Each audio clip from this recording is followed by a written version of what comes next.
Thank you very much, Madam Speaker. First of all, I would like to thank the people of Konoin for giving me a second chance and voting me for the second time to be in this house and to represent their interest. I would also like to appreciate the people of Kenya for voting in President William Samoei Ruto and his deputy Rigathi Gachagua, and also congratulate you and our speaker for being elected in the House to serve in this parliament.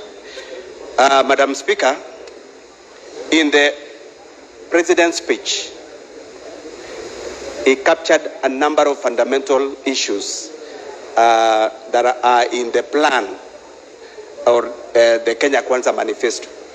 One of it is food, nutrition, and security. The mission to scale production in agriculture while creating jobs is one of the fundamental issues that was mentioned, and Konoin constituency being one of the constituencies that depend on tea. Actually, 80% of our of farming activities in Konoin constituency is revolving around tea. And Madam Speaker, the fertilizer subsidy to lower cost of production is welcomed, and it will serve our people and improve in regards to production of tea. Madam Speaker, in my constituency, we also have multinational companies that are covering almost 1/3 of the constituency. That is the Unilever Tea, James Finlay, and Williamson Tea. In the spirit of employment that is born through agricultural production, these multinationals have exhibited some misbehavior and bad manners, and they've actually sent home more than 15,000 employees through forced voluntary early retirement, through redundancy, through disciplinary dismissal, and this has actually rendered very many of my constituents jobless due to the proliferation of machines that have been introduced, and this has done more harm than good. Madam Speaker, we need to call upon these multinational companies to be able to exercise and balance between mechanization, profits, and employment, so that our people, as much as we appreciate mechanization, the multinational must also appreciate that the only benefit that we get from them is actually employment. And when they are no longer employing our people, then they will have outlived their usefulness.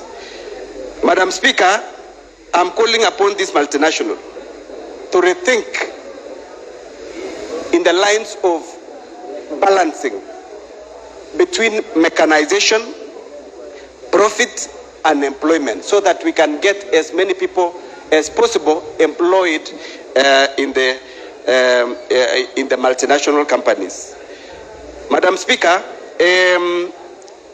President emphasized on the Hustler Fund, and this is actually to support small and medium enterprises through affordable credit, and also so that the small and medium enterprises can expand their businesses, so that the Mamamboga, the Kinyozi, the Boda industry can actually thrive and expand in regards to the bottom-up model. Madam Speaker, the President also talked about matters water.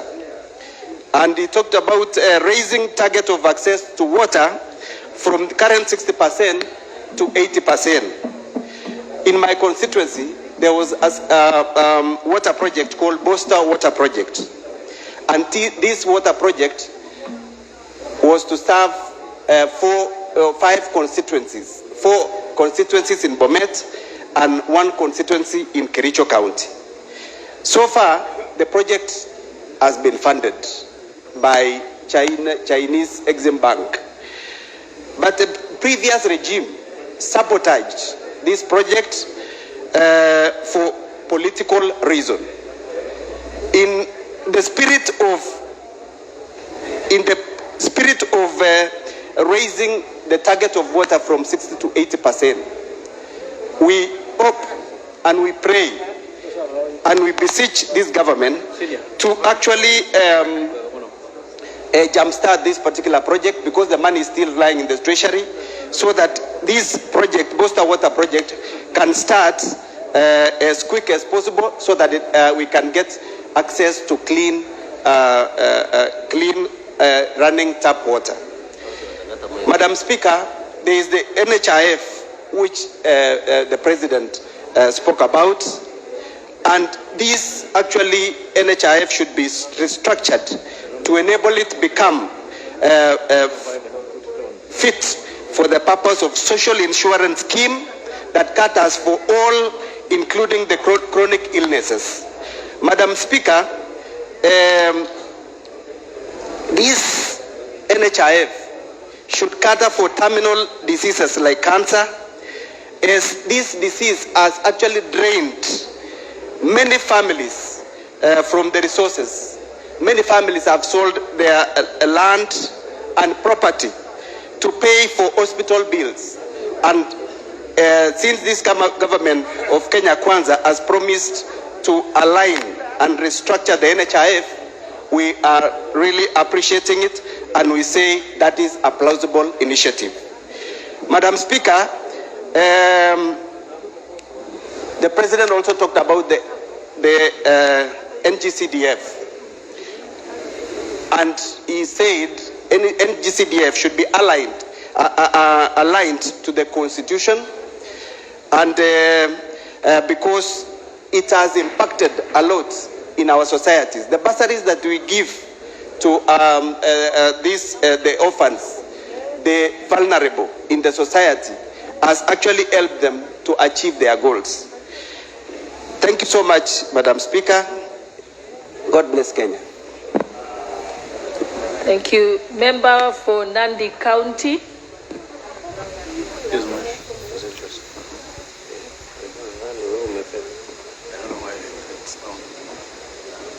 Thank you.